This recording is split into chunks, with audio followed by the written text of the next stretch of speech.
Well, hello, and welcome back to the Lamppost Listener. My name is Daniel. I'm Phil. And this is a podcast where we journey chapter by chapter through C.S. Lewis's Chronicles of Narnia. This is chapter 1 of The Magician's Nephew, The Wrong Door. New book. New publisher. New publisher? Yeah, this is a new publisher. We don't have a new publisher. Okay. We have the same publisher. Oh, okay. It sounds like it's still just us. Because we are loyal. Yes. And the industry has changed a lot. This book was published differently. I did not know that. Yeah, this had a different publisher. But what's nice is I'm just really grateful they were able to get all 7 books together for the versions that we have. You're just jumping right in with the information here. It's a brand new season. Well, not even time to catch up. We haven't spoken in like 3 years since the last time we recorded. Right, yeah. And you're just going in with some new publishing information. The stuff that people come to this show for. This is the info that they want. You can't get it anywhere else except for Wikipedia, which is where I got it. And all the other Lewis podcasts that know more than us. Well, I actually have a confession to make. I wanted to come across as smart as Daniel, and I wanted to have all this information ready to go, and I went on the Wikipedia page, and it was a minefield of information that I was not supposed to see yet because we have switched how we're doing it back to the regular way, which is where Daniel knows what's going to happen and I don't. And I saw 3 or 4 things that I didn't want to see. Goodness. And even when I moved the cursor up to the tab to close it, I saw stuff that was just the worst. And then when I went back to look at the page again, just to confirm the thing I saw even more. So more Wikipedia for me. Yeah, you need to stay on Wikipedia. So you know the whole book at this point. That's fine.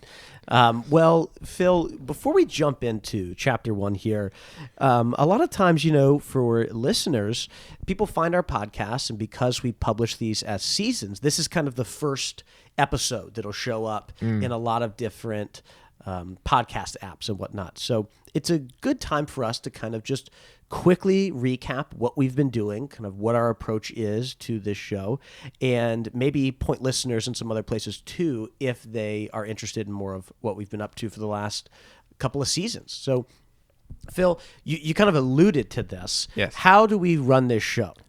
Well, we have always said we are Narnia novices, and until we complete all 7, then I guess we'll be experts or emeritus something. You go straight from novice to expert. That's a great path you got there. I don't understand why people waste time in the middle when you should just become an expert immediately. Yes. And we split it up where I read things 1 chapter at a time. I usually read the chapter right before we're about to record. We read the chapter several times, but I only read the chapter we're about to record. Correct. Daniel will read the entire book except for season 5. We did that a little bit differently. We flipped it around because that was the only one that Daniel had not read and didn't already know some of the plot to. And we approach these as readers and in some cases viewers or listeners, depending on how we're interacting with the story. But for this main podcast, we're interacting with the books themselves, and we read through it and we just talk about what we're noticing.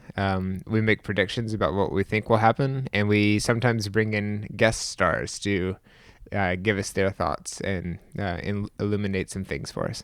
Yeah, and we often also look at some of the Christian themes found in these books. This is by no means an exclusively a Christian podcast. We actually know quite a few listeners of the show who are not people of faith, and we always welcome that. We love the fact that people from all kinds of backgrounds can engage with the beauty that we find in Lewis's work. But we are often going to look at Lewis's faith as a Christian because so much of that is an important part of what he has created in Narnia. And especially in this book, as we go back and look at, I'm sure this isn't that big of a spoiler to you, the creation of Narnia itself. You already knew we're aware of that part. So yes, yeah. So if listeners, feel free if you're new here and you'd like to go all the way back to start at Lion, the Witch, and the Wardrobe back in season 1, you are welcome to do that. Our audio is not as great in that first season. Our jokes are just as lame as they've ever been, though. So I can't promise that will get any better back in season 1 or that we'll get better at that. But our audio does eventually improve in season 2. But or you can start right here with The Magician's Nephew, and it actually might be normal for many people to start here because for many readers of the Chronicles of Narnia, this was the first book that they read. I was going to say, one of my fears is actually that our podcast will be acquired in 30 plus years and they're going to rearrange everything to put them in chronological order. And all the silly running jokes won't make any sense. Right, yeah. Because they've listened we'll to be them referencing things that didn't happen, or we'll reference something that did happen, but people don't know because we're not technically there yet. So, Phil, why did so many people start off reading The Magician, especially in the last 30 years, start off by reading The Magician's Nephew? HarperCollins publishes these in chronological order. They publish them in chronological order, but we are reading them in publication order, as most Lewis scholars tend to prefer. Lewis, in a letter to a young child in the 50s, says to this child who's asking, hey, what order should I read the completed series in? Because he was having an argument with his mother. Yes. Lewis, to paraphrase here, kind of says, just read them however you'd like to. And he supposes it doesn't matter very much. Exactly. And so because of that line in a letter, the publisher has, since I think it's the late 80s, has published these in chronological order, which means that for many, although it's the sixth book published in 1955, for many people, if you go to your library, if you go to Barnes & Noble, and you pick up the first Chronicles of Narnia book, it'll be this one right here, which we're definitely going to talk about in a minute, about the what it does to start here as opposed to actually getting close to finishing the series here. After this book, we only have The Last Battle. Right. So I did read, before I had everything spoiled for me, that Lewis started working on this one right after The Lion, the Witch, and the Wardrobe. Correct, that's true. And he continued to work on it for 5+ years. That is exactly right. In fact, Dr. David Downing, who is a professor over at the Wade Center at Wheaton College, who we've had a chance to meet before, he wrote that this was the largest creative challenge that Lewis encountered while writing these books. So back after Wardrobe is completed, Roger Lancelin Green, who is an Inkling, who we've mentioned on the show before, he goes up to Jack and he asks him, hey, how did this lamppost end up in Narnia? So Lewis takes that question and starts writing a prequel. But the prequel is eventually scrapped mid-sentence. And I'm going to tell you more about this in a minute. But some of it still exists. It's actually known as the LaFay fragment. And listeners who are at all familiar with medieval literature will hear the name LaFay and think of the famous Morgana Le Fay from The Death of Arthur, the famous French book published at the end of the Middle Ages. And Lewis, obviously extremely familiar as professor of Renaissance and medieval literature. Well, I actually wanted to share some of this original story. It's not a spoiler for you, Phil, because most of this is not actually how the story starts, but a lot of these things that Lewis is working through end up in either this book in different ways or in other books. And so here's actually the very first opening sentence that Lewis writes in the scrapped prequel, the LaFay fragment. Allegedly. Allegedly. It starts off like this. Once there was a boy called Diggory who lived with his aunt because his father and mother were both dead. His aunt, whose name was Gertrude, was not at all a nice person. Years ago, she had become a schoolmistress and bullied the girls. Then she became the headmistress and bullied the mistresses. Then she became an inspector and bullied the headmistresses. Then she went into Parliament and became a minister of something and bullied everybody. So, having heard that, did any of it sound familiar to you? It did, yeah, especially the part about her being a mistress and bullying all the girls and then becoming a headmistress and bullying all the mistresses. Yes, I love that Lewis did not give up on that little, those few lines, and obviously uses that to talk about the head of the school in the silver chair at the very end, not at the beginning, but actually at the very end. And also that first line kind of reminds me a little bit about the very kind of sharp beginning that Don Treader has of there once was a boy named Eustace Clarence Scrubb and he almost deserved it. I mean, this one starts with there was a boy named Diggory and he lived with his aunt because his parents are dead. Like that's not usually how you start off a children's story. Yeah. It kind of has this very dark, sinister, not sinister really, but definitely a more mature kind of beginning to the story, which obviously that gets scrapped because this first chapter we're going to talk about has to do, his mother is alive in it, and he lives with his aunt and uncle, or he's moved in with his aunt and uncle. Right. But the story gets a little bit weirder from there because Diggory can talk to animals, and he has not acquired this ability in the book. The book starts out with him being able to talk to animals, and he meets a talking squirrel, or at least a squirrel that can talk to him, named Pattertwig. You remember Pattertwig that eventually ends up as the squirrel in Prince Caspian, right? Well, just like in this chapter, Diggory meets his neighbor, Polly, but Polly's building something, and eventually she wants to actually capture the squirrel, not realizing that Diggory can communicate with the squirrel. And Diggory actually helps her build this kind of raft that she's building by ripping down this branch from an oak tree, which he's not really supposed to do because actually he can hear that the oak tree doesn't want him to do this. And after he has done this, he loses his ability to communicate with animals and with trees. He then goes back home, and after kind of losing this special gift, he meets his godmother, Mrs. LaFay, or Miss LaFay. Now, she tells Diggory that he looks like Adam 5 minutes after he left the Garden of Eden. Ooh. It's very interesting. Just make that connection to Genesis very clear. Exactly. And then she gives him specific instructions that he needs to go to a special shop. And then the fragment simply ends by saying, "You must go into the shop and you will see." And then Lewis didn't finish it. Oh, man. He really did stop in the middle of the sentence. He actually stopped in the middle of a sentence. And so there's a lot of questions that Lewis scholars have about why did he scrap this? I mean, literally mid-sentence, stops writing this. And eventually when he comes back, now that you've read the first chapter, this is a very different beginning than what we see. And I found a couple of different reasons for this, but the one that I wanted to share was also from David Downing, who I just mentioned a minute ago, and he writes that Lewis broke, they're David Downing's own words here, he says that Lewis broke some of his own rules about this sort of storytelling. In his preface to That Hideous Strength, the final book in the Space Trilogy, Lewis explained that fantasy stories should be anchored in the real world. Their characters begin in ordinary circumstances until they are swept into the world of fairy.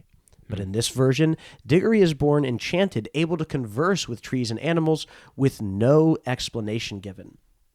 And I did think that was a rather interesting explanation for a potential of why Lewis scraps this and takes away. Obviously, we do know that talking beasts show up in Narnia. They're pretty critical to the world itself, but there's no humans learning to talk to animals in our own world. That's never been part of the Narnia story. And so I thought Downey's explanation was rather convincing. I'm curious if those rules came right after that, where he thought this doesn't fit in. Well, it couldn't have been because That Hideous Strength is published in 1945. Oh, way before that. Yeah, okay. It's published in 45. And this book, obviously, even if he's not writing it until after Wardrobe is published, or at least finished writing, that's at the absolute earliest, the late 40s. So absolutely, That Hideous Strength has been published at this point. So it does, and we've always talked about the fact that Lewis does not intend to write 7 books. He intends to write 1, and then he intends to write 2, and then 3, and then, all right, why not just go for a couple more? Yeah. Right? So I just thought it was a really interesting, there's a lot of other great resources. Maybe I'll find some more and put them in this episode's description if people want to read more about the LaFay fragment. I just gave, a little bit of a summary of it, but there's more details out there that you can learn about this kind of abandoned Narnia book. Yeah. There was also something interesting I read that Douglas Gresham was instructed to burn anything unfinished, anything that was, a scrap, a discarded thing. And I'm very grateful that we have documents like this LaFay manuscript just to see what changed, because it gives us an appreciation. But also I think that we've all, if you ever experience, say something in the Silmarillion, which wasn't technically finished, was it? No, Christopher Tolkien edited it at the end and kind of put it together. But it was, it was much more finished than this was. Right. That, that it didn't end mid-sentence. But I think it wasn't as finished as the Lord of the Rings. No. I mean, it was. wasn't finished. It's published. I want to say it was published in 1977. Okay. And Tolkien's been dead for a number of years at that point, so it is published after his death. But he was working on it simultaneously as he's writing The Lord of the Rings in the 40s and then into the early 50s. But it was not published in his lifetime. But sorry, keep going. What were you saying? I think in general, we're grateful that things like that exist, but it's not as finished as something that the author themselves put the final stamp. Because I think that like The Lord of the Rings, it took way more effort than he probably thought it would at first. Yeah. But it's so like well crafted, and it's just tough. It is interesting. I do wish we had some of those things. I wouldn't say it's like the most exciting thing to read in the world, but or things, because there's multiple volumes. But the history of Middle Earth. The whole long volumes where you get to read kind of different manuscripts. And I don't know if you remember this, but originally Frodo's name is Bingo. And I mean, it's just all these things. You don't read it as a, straight through narrative, but it is really cool to see how Tolkien got some of those ideas. And we don't really have anything like that. The closest thing we probably have is The Dark Tower, which was part of the Space Trilogy, I believe, and was published in not The Dark Tower by Stephen King. Stephen King. No, not that one. I held back. I didn't make a comment about it. Not I was going to. The gunslinger ran across the wilderness with the man in black. Like he doesn't aim with his eye. He aims with his heart. Have you read it? No, I've seen the trailer 7 times. Oh, okay. No. So have you seen the movie then? No, I guess just the trailer. Just the trailer. More of a trailer guy. I'm not a huge Stephen King fan. I've never been able to really get in, and before I'm not completely given up on him. Like I'll never read any of his stuff, but I want to say the last book I read in college was The Gunslinger, the first part of The Dark Tower. And I have a friend who loves Stephen King. Was like, well, look, before you give up on him, you've got to at least read The Gunslinger. And I read it, and I thought like it was okay. Yeah. Like I didn't find it super compelling, but The Dark Tower is this incomplete manuscript that was published in 1977. Walter Hooper, who we've mentioned many times on the show, the famous editor and executor of Lewis's estate after his death, put it together. And there's been some controversy actually even around it, which maybe we'll have another time we can talk about The Dark Tower. But that's probably the closest thing we have of a published incomplete manuscript, because again, the LaFay fragment is not something readily available at a bookstore, whereas The Dark Tower you can actually they probably don't have it at Barnes and Noble, but you can buy it off of Amazon or online, and the LaFay fragment is not in a published work anywhere. Right. There are places you can find it, but it's not published. Right. Yeah. So I guess at this point we should jump into the actual real chapter of this book. For any listeners who are new, we always, before we jump in to the chapter and talk through what's happened and what's happening, we always begin with a little chapter summary. And what are some of our rules here, Phil? 150 words or less. And Daniel does the odd chapters. I do the even chapters.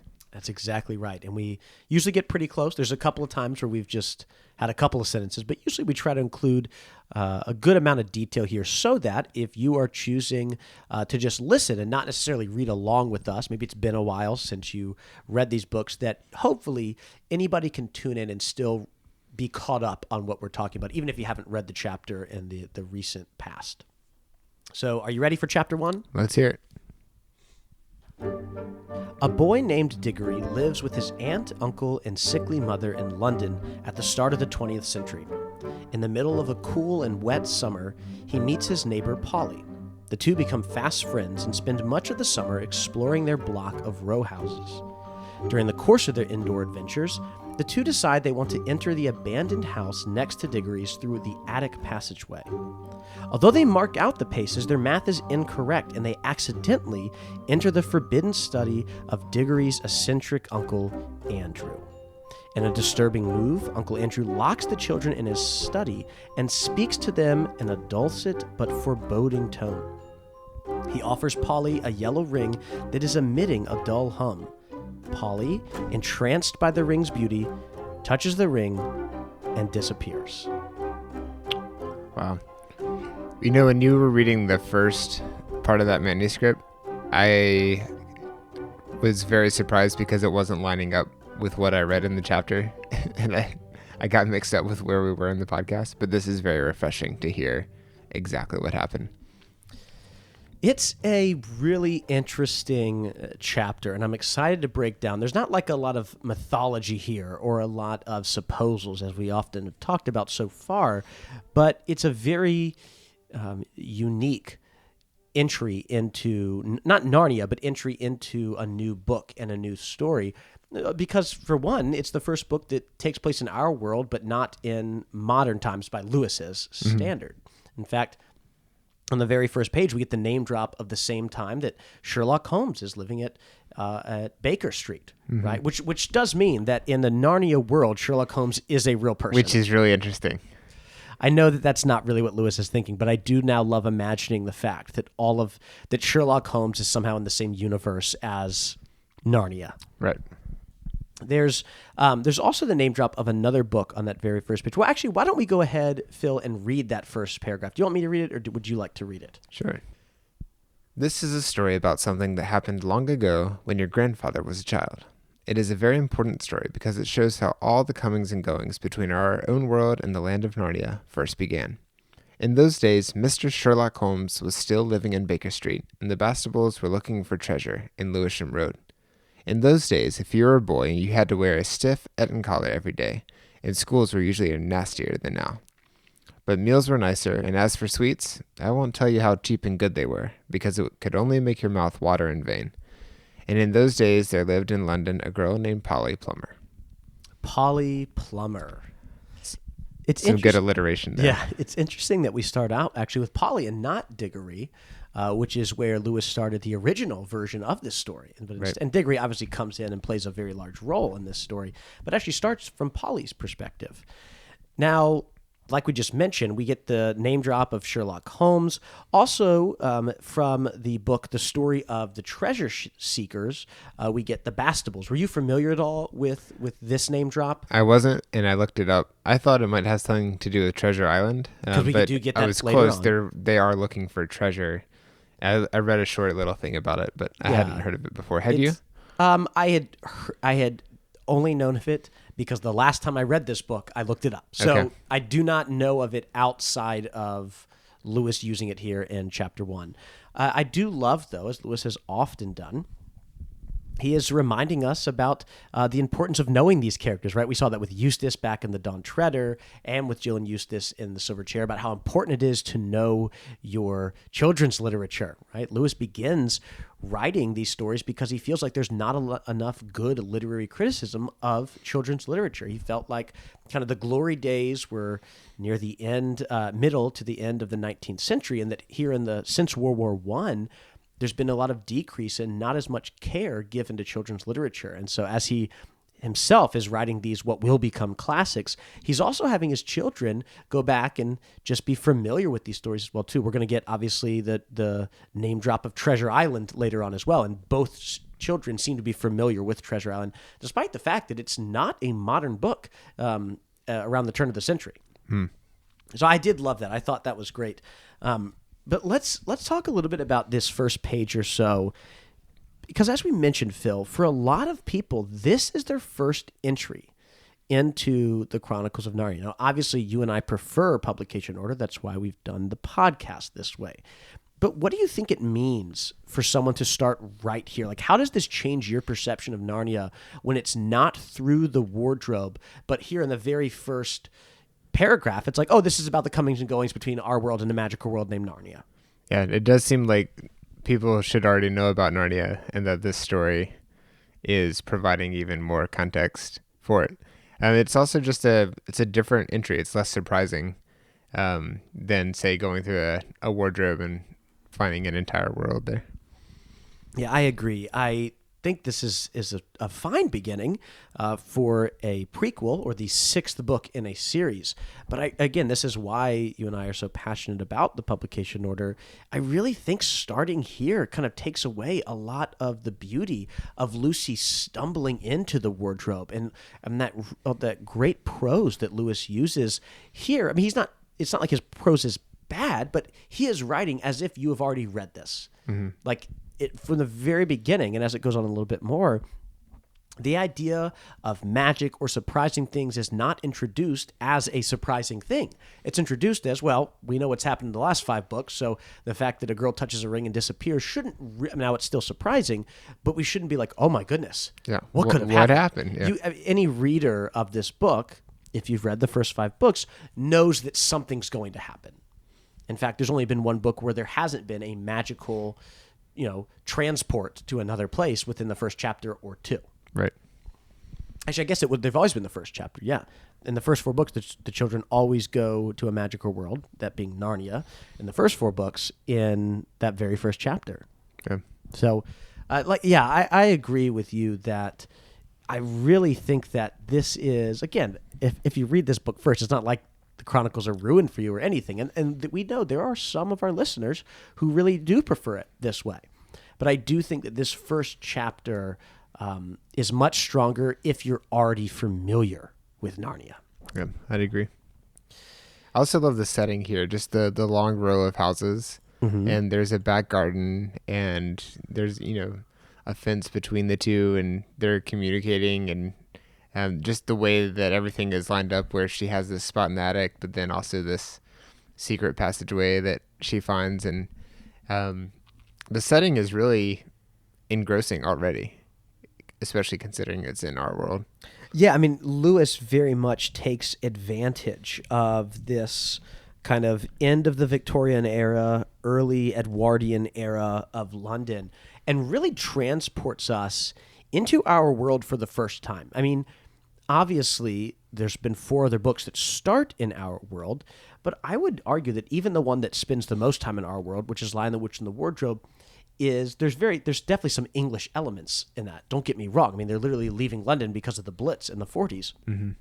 But this one feels like Lewis is giving a little bit more attention to the the our world setting, to the setting here on the planet Earth, as opposed to where, at the beginning of Lion, the Witch, and the Wardrobe, the kids leave London, or they've already left London when it begins, and it's more used as the catalyst for the rest of this story. It's not like we spend a lot of time talking about what life was like in England at that time or what's going on. We don't even know much about the children's parents. It's just kind of, let's go out into the countryside and let's begin the adventures. But here, Lewis is focusing a little bit more on London. And I think a big part of that is because that for Lewis, this is easily, and now you might not be as familiar with this because you've only read 1 chapter, and you'll see this as we go through the book, this is definitely the most autobiographical entry in the series. I mean, what are you seeing already? Just the correlation between Lewis and Diggory, where I feel like Diggory's relationship with his parents and being distanced from them physically, and at such an early age, is directly from that. And then also the fact that Diggory's about to lose his mom, or is told that his mom's about to die. Yeah. And he shares that with Polly in this first chapter. And I believe that's how Lewis lost his mom, too. I mean, when she dies, I believe she dies in 1908.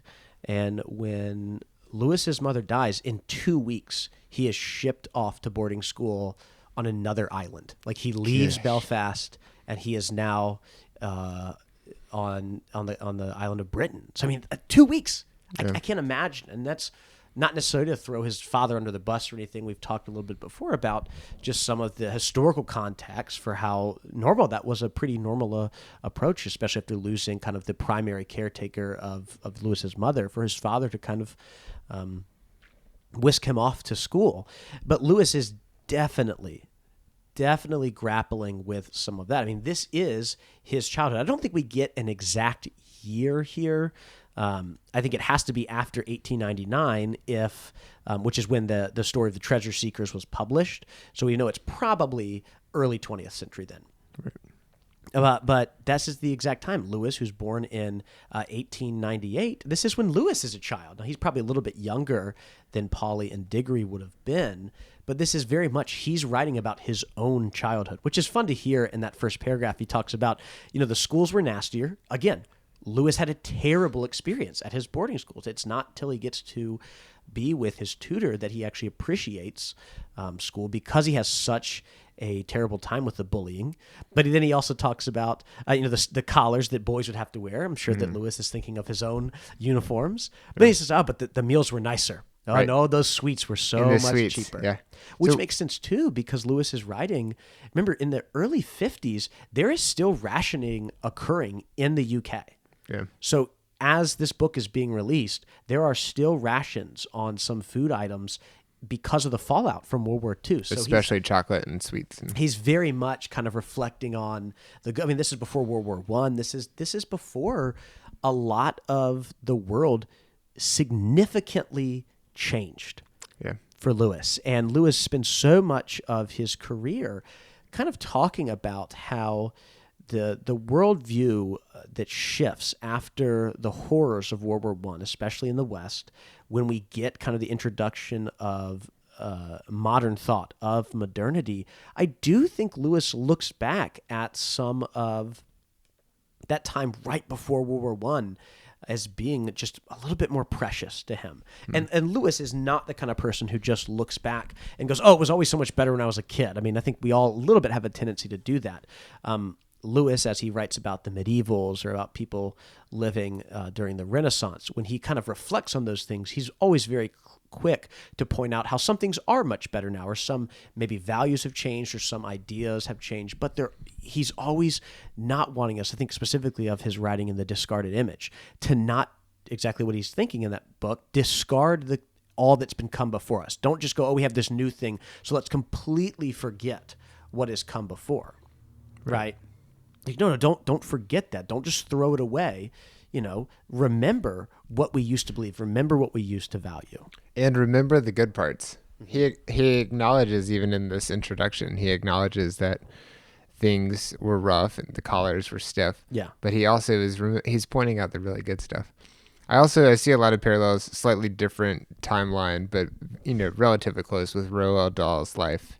And I believe he was a little bit older here because he fought in World War II at around at the beginnings of military age, so between 18 and 24. Well, he lived to like the end of the 20th century, right? Yeah, I believe maybe into the 21st. No, he's not sure. I know that Matilda comes out in the late 80s, but I know that's one of his last books. So you're going to look it up while I'm slowly talking. He died in 1990. 1990. Okay, so into the 20th century. Yeah, but and obviously with Charlie and the Chocolate Factory, he also really liked sweets and was a big fan of that. And what's funny is because I grew up on Lewis and Dahl together, I have these great memories, but I'm pretty sure they're from stories of these incredible candies and chocolates that, I didn't get the real, quote, real version of. You didn't get the real thing. But I do have great memories of going to the dollar store when my mom would go to certain shopping centers that had dollar stores and buying Gobstoppers, which is funny because is it the ones made by Willy, like the Wonka company? It's the Wonka company that, it's just like a label for whatever candy they had already made. This is an aside. I just need to tell you this story. And I don't say it at all to laugh at the other person, but actually to tell you how much I messed up as a kid. There was a little boy in my neighborhood, maybe a year or two younger than me, growing up when I was like in 4th or 5th grade. And he had been told that Willy Wonka was real. And that he delivered candy to children if they behaved well. And so his parents had kind of used this as a way of kind of having him behave. And I like point blank was like, your parents are lying to you. We went over, we had dial-up internet. We got on AOL. We got on, I don't know what website we would have used. How old are you? I was like 5th grade, 4th grade. I hope you didn't use your, no, I mean like the fact that you're using dial-up internet. Oh, no. We get on like Ask Jeeves or like Yahoo or whatever. Gosh, and Ask we Jeeves. Google. No, I just said we Google. I searched and I'm like, look, this is all fake. Like, you need to confront your parents about this. And I remember he just cried. Like, I ruined this thing for him. Like, it actually, I was like this very much like thinking, oh, this is justice. Like, it's not okay that his parents have told him this thing. And I remember him being like, no, it was better when I believed. And I remember feeling so bad that I like, oh, like, I thought I was doing the right thing for you here. This just seems like an odd thing, though. Willy Wonka. That's an odd one to tell. Yeah. But okay. So let's go back to Narnia here. Polly, when she meets Diggory, he has been crying a lot because his father's away in India, and I believe actually Warnie, Lewis's brother, actually served in India for a while, as many men did during that time. And his mother is very sick, and he's being told that she's probably going. He stumbles over his words. He says she's going to die, and that is why he is so upset. So then he talks a little bit about the people that he does live with, not counting his mother. Tell me a little bit about Mr. and Mrs. Ketterly. Yeah, they're described as an old maid and an old bachelor. Mm-hmm. So brother and sister who never married anybody, but I guess teamed up to take on the rent or I guess so, to run yeah. the house together. And it sounds like things aren't great, just in terms of it wouldn't be super fun to live there. And Mr. Ketterly keeps trying to tell them something, and he keeps getting interrupted by his sister, and it's not a fun environment. Yeah, we get the sense, and maybe some of this will be explored a little bit later on, but you get the sense that that's actually Aunt Letty, the sister, who does most of the work, while Uncle Andrew spends most of his time in his study and kind of is extremely immature, sheepish in a way, right? Where every time he tries to talk to the kids, he's kind of shut down and he just kind of puts his tail between his legs. You get the sense that he's maybe even just kind of like mooching off of his sister here in London. Or maybe that something's not quite right. The theories the kids have are that maybe he's up in the attic all the time, or up in his study all the time because he has a mad wife shut up there. Yeah. Which is, by the way, a great allusion to Jane Eyre as well, too, as we get all these other books. So, sorry, spoiler alert if anyone hasn't read Jane Eyre, which came out a couple centuries ago. We should have given them a little more time. Have you ever read Jane Eyre? No. So I read Jane Eyre in freshman or sophomore year. And I actually read it for school. And I remember being in that English class, and I did not love it. Actually, in hindsight, I actually really do love the book. It's one of my favorites. I think it's a really beautiful book. One of the funniest things about growing up is realizing that all the books they were forcing you to read are really good. Oh, I know, yeah. They're way more enjoyable. I was totally older. being like a 14, 15-year-old who's like, well, you can't make me read this. And like, I was reading a lot of other really great classics at the time. I remember getting into, and I had one of the best English teachers this year, but I got into an argument because I was reading, as every 15-year-old does, I was reading 1984 and like Fahrenheit 451 and Brave New World and all these dystopian novels. So I was like, you should be making us read this stuff. This is the stuff we need to know. Anything that blows your hair back. Yeah, and I remember my professor, or not my professor, my teacher just being like, no, these are great too, but we're reading Jane Eyre. And I was so adamant that it was just so boring because it was just about people, and there was no science fiction element. There was no fantasy. It was just too realistic. And we get to the part where you actually do find out that there is a woman being held in the attic. And I remember being like, oh, okay, it's a vampire book. Yeah. And so because around this same time, the book Pride and Prejudice and Zombies had come out. That's right, yeah. And I had not seen it, or the movie, or I had not read the book. And I was like, wait a second. Maybe, and obviously Jane Austen's not the same as Charlotte Bronte, but I was like, maybe actually the reason they did this zombie thing was because the zombies really came. I had this whole idea of like, oh my gosh, it's going to be a zombie novel, and that's why he made us read it. Like because my teacher kept saying, just be patient. Like, you really might love this book. And he was literally just saying, like, be patient and be mature, and you might actually find the beauty in this novel. And I was thinking, he meant, oh, be patient. There's going to be zombies later. Yeah. There were no zombies. But I do think that Lewis is alluding a little bit to, I mean, that's a pretty famous trope from Jane Eyre. So. Right. And he's already mentioned two other classics. And he's going to mention Treasure Island is the next sentence. But yeah, so they have another theory that perhaps he's a coiner, which, as far as I can tell, is just someone who counterfeits money. Is that what you got too? Yeah, someone who makes fake money. Yeah, that's a great name for him. And he said, or he might be a pirate like the man at the beginning of Treasure Island and always hiding from his old shipmates. And these are just really fun kid theories to have. Well, and I love the way that these children's mind, the way that they think, because we even get this a little bit later on as, you know, and this is actually, we can move into this now. They talk about the fact that there's one house in their row of houses that is empty, that no one lives in. And the children have all these great imaginative ideas. And Lewis, even though, they're probably wrong, we haven't found out yet because they're not going to make it to that house. The fact is, Lewis is kind of indulging their imagination here. Whereas, the father says, Polly says, Daddy thought it just must be the drains. And Diggory responds to, oh, grown-ups are always thinking of the most uninteresting explanations. And I love kind of Lewis just being like, yeah, a lot of times we lose that imagination. Like, it really might just be the drains, but isn't it actually kind of fun to let our imaginations really flourish? Like, doesn't mean actually doing foolish things. I don't think Lewis would want us to do that, but not suppressing our imagination just for, oh, well, this must be how it has to happen, so therefore there's no reason. I mean, Lewis talks about this a lot in his rejection of modernity, especially in the way that he handles science in That Hideous Strength, which I won't get into here, but I did talk a lot about that in that Dancing Lawn episode I released, that lecture I gave on That Hideous Strength that we put out on back in January, I think. Right, yeah. So let's talk about their plan. What are they deciding to do here? They want to go into that next place, but they want to make sure that they get to the right place. So they walk outside the building and they count their steps, and then the plan is to go back inside and into that tunnel. Yes. And go the same so distance. there's this attic passageway, but there's just like floorboards or every other kind of, like, there's parts of it that you would fall through if you stepped into it, right? And so they're like, we're going to go across, but we don't know where we are, obviously. So because of that, we're going to go outside, we're going to walk, we're going to count how many steps, and then we're going to try to figure out. And Lewis, we know that Lewis was not a big fan of math. He did not enjoy math.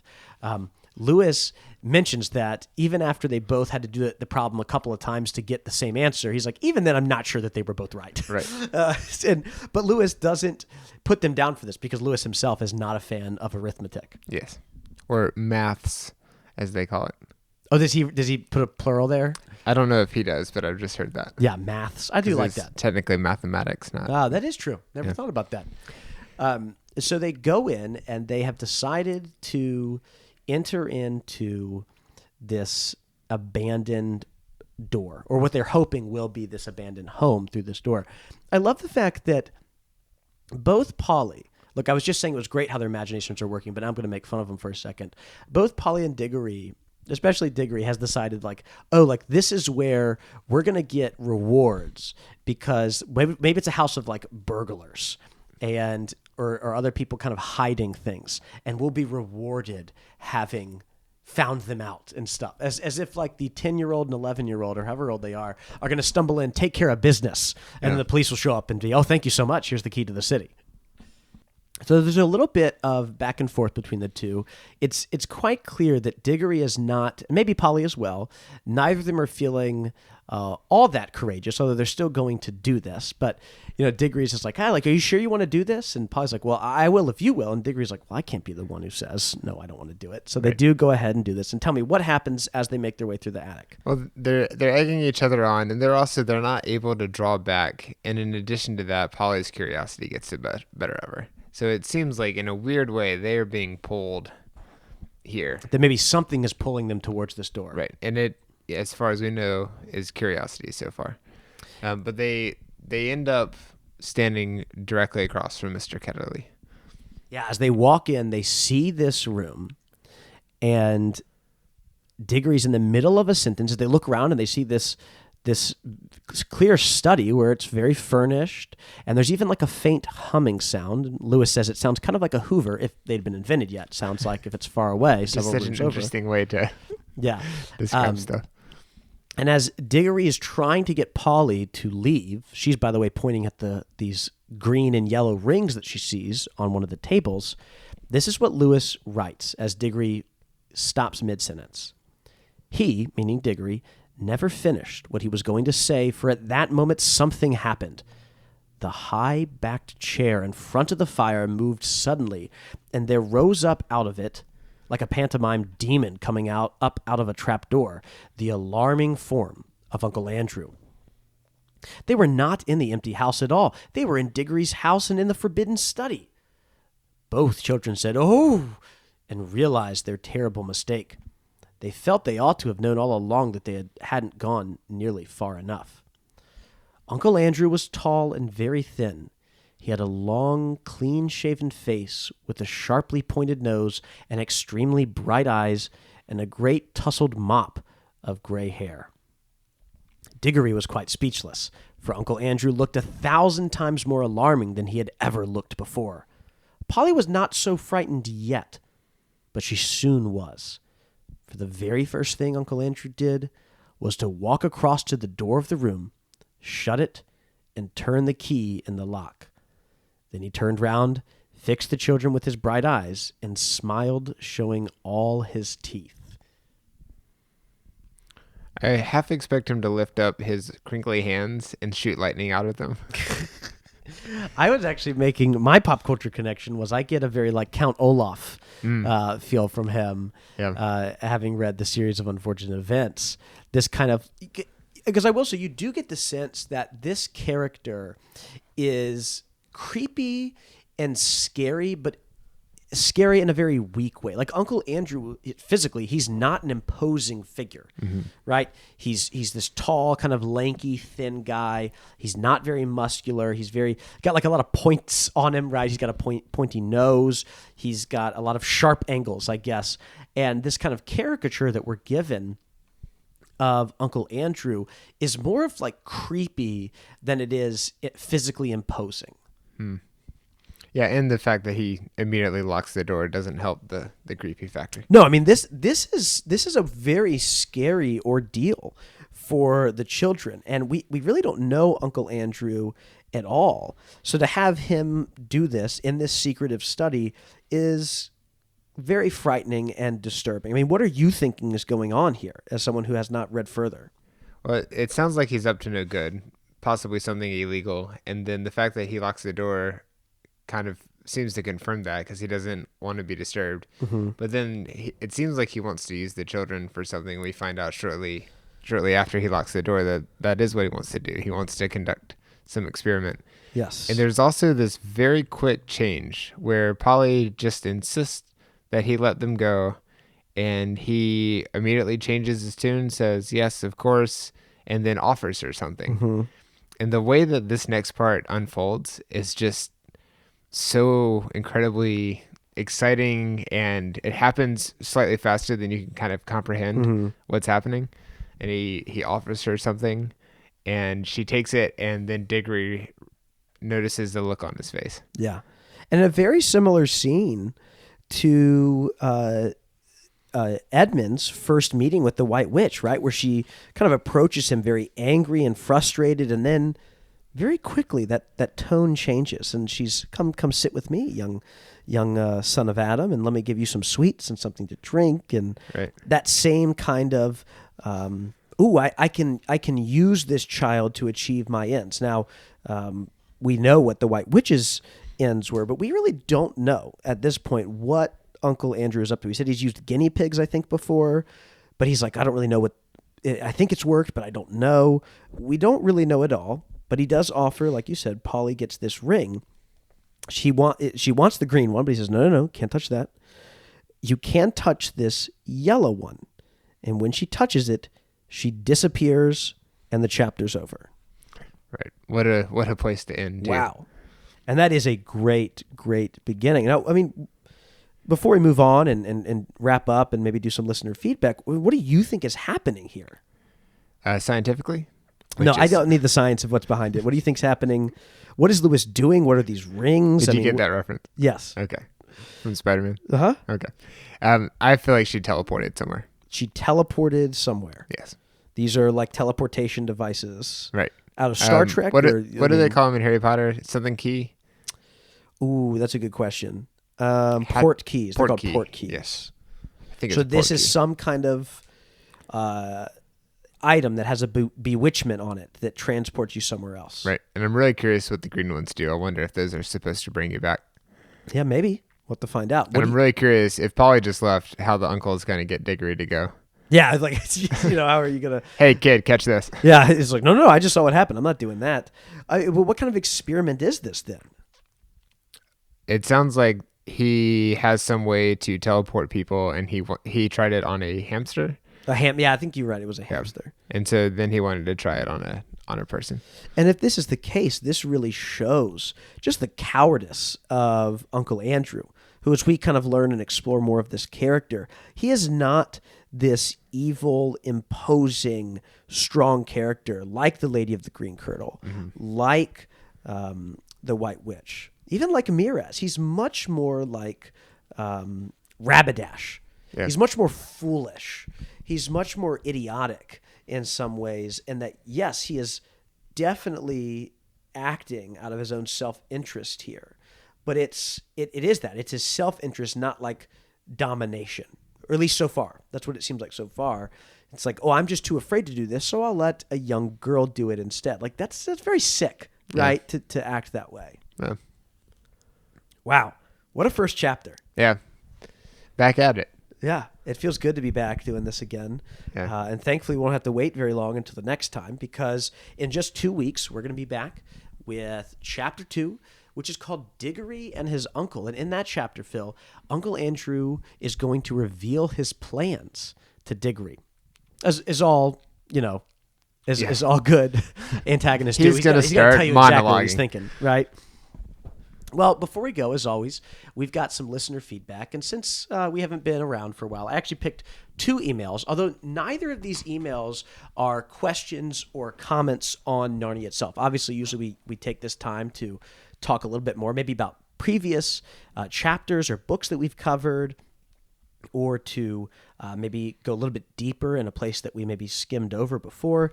But both of these are actually about the podcast itself. So our first email today is, I'm going to read both of them if that's okay with you, because you've actually seen one of them, but I don't think you've seen the other. So the first one is from Amy, and it's called Surprised and then Yes. And I know you've seen this one. Yes, this one really made my day when I read it. This was a fun one. She says, "Hi, Phil and Daniel. I'm listening from northern San Diego, and I have finished The Silver Chair with you. Yes, I need to go through The Horse and His Boy first, one of my least favorite in the series, but I cannot wait to get to The Magician's Nephew. Hey, welcome. Here we are. And The Last Battle, as you have my 2 favorites to go. I'm so excited." Now, here's what she says, which was really fun. "Right now, I'm listening to your interim Looking Back podcast, that one we did between Silver Chair and Horse and His Boy, and having tons of fun reminiscing with you. You asked each other what has been the most surprising over the last few years. May I chime in?" She's going to share with us what's been one of the most surprising things for her.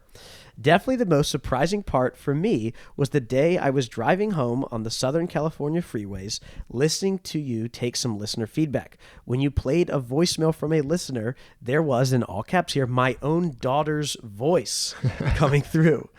Julie had called to wish Daniel a happy birthday. I'm very happy to say that I did not," underlined, "crash my car out of sheer shock, but it was close. Definitely surprising. Keep up the good work. Your faithful listener, Amy." Gosh, that's just so fun. What I find so wild about this whole thing is this is the second time that someone has found us talking about another family member, because we had the Karkanen family, right, where we've talked about Paul Karkanen's book, and then his son emailed us, and now we've got Amy here with her daughter Julie. And I remember that email. I definitely remember, not email, sorry, that voicemail where Julie called. It just happened to actually be my birthday. I'd mentioned it at some point, and she just called on that actual day, left us a voicemail, which is like the really nice thing. I loved it. I thought that was a really fun thing. And just the fact that 2 people in the same family independently listen to our podcast and both have interacted with us and maybe didn't know that the other one was listening. That's so just fun. Really cool. I love that so much. So thanks, Amy, for telling us that story, because that is a really fun one. Well, speaking of fun, the next email is from one of our patrons. Her name is Holly. We've read some of her stuff before. And I wanted to share this email with you, Phil, because it's called Imagination versus Reality. And I will have some links in the episode description to help listeners as I read this, because there's some visuals included. Is this going to be about what we look like? This is. Hey, guys, I hope you're doing well during the hiatus between seasons. She sent this, obviously, after we finished The Horse and His Boy. I'm getting excited to go through The Magician's Nephew with you guys soon. I recently joined your Patreon so I could access all of your content over there during the season break. As I was checking it out, I came across a picture of you guys. Yeah, we have some pictures and videos over there too. I forgot that we have those, but we have over the years posted some. My first thought, this is back to Holly, my first thought was, wow, that's not what I thought Phil looked like. Have you ever listened to a radio show or other audio of someone's voice, and the picture you have in your head of that person just doesn't match at all with what that person actually looks like when you later see a picture of that person? Well, just for fun, I thought I'd send you guys some generic pictures of what I thought Phil would look like. Here are those. And Phil, here's the pictures of you. You have a very thick beard. Yes. You look kind of like a mountain man. Yes, Yeah. I look like I have an extra 100 pounds of muscle and size on me, and that You I look wear very, very cold weather clothes. You look like the pastor of a Reformed Presbyterian church In the mountains. That loves to put out podcast episodes about his views on different part of the Westminster Confessions or something. Like, I feel like that's very much and you love a good glass. Pipe. What? Pipe. You smoke a pipe and you only drink microbrewed IPAs. I feel like that's the kind of look you have here. And then she went on to say, for me, Daniel, I feel like your voice matches how you look pretty well, but here's some imaginary pictures of you too. Both of them are in front of a chalkboard. Mm-hmm. With a stack of books. With a stack of books. And an apple. Yes, with an apple. I've got kind of the buttoned up shirt, khaki pants, rolled up sleeves, one on one, the other with a sweater. Both of those pretty normal, actually, of what... Surprisingly accurate portrayals of Daniel. Funnily enough, I'm wearing a t-shirt right now, but it's actually very rare that I wear a t-shirt. I'm usually found with the slacks on and a buttoned-up shirt with my sleeves rolled up or with a sweater on. She said that she literally typed in "young teacher guy" to find this. I want to know what she Googled to find you. Yeah, I am curious too. I don't know. But so she just said, thought you guys would get a few laughs out of these, which we obviously have. She said, thanks for the podcast, Holly. That's fantastic. Thank you, Holly, for sending that. And be sure to check out the links to these in the show notes. It is weird when, because we listen to podcasts too, obviously, when you finally see someone you've heard many times, and sometimes you're like, I got it right in my head, and other times you're like, that person's is wrong. Like, it's not me.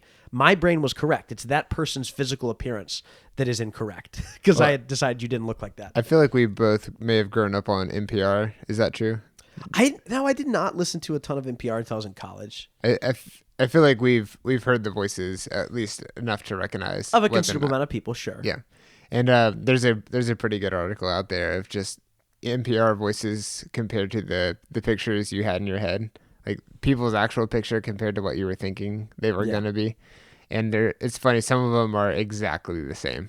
It's you were picturing this guy the whole time. Yeah, like I think that person was like, oh, my voice sounds like this, and now I'm going to create my entire persona based off of the fact that my voice sounds like this. Right. I feel like there are a lot of people that are like that over on NPR or other kind of talk radio and stuff. Well, Phil, that's our listener feedback for today. Before you take us through the end credits, do we have any final thoughts, or are we good to wrap up here? Let's wrap it up. This episode is made possible by our patrons over at patreon.com. If you'd like to support the show, you too can listen to a bonus episode each month, along with other rewards. Special thanks goes to Hannah Anderson, John Marr, Emily Wakefield, and Ryan Smith for supporting us at our top tiers.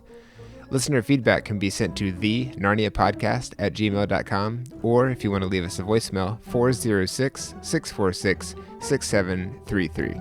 A review on Apple Podcasts would also be appreciated, as well as other podcasting platforms. Thank you for coming along on this journey, and we will be back next time with Chapter 2.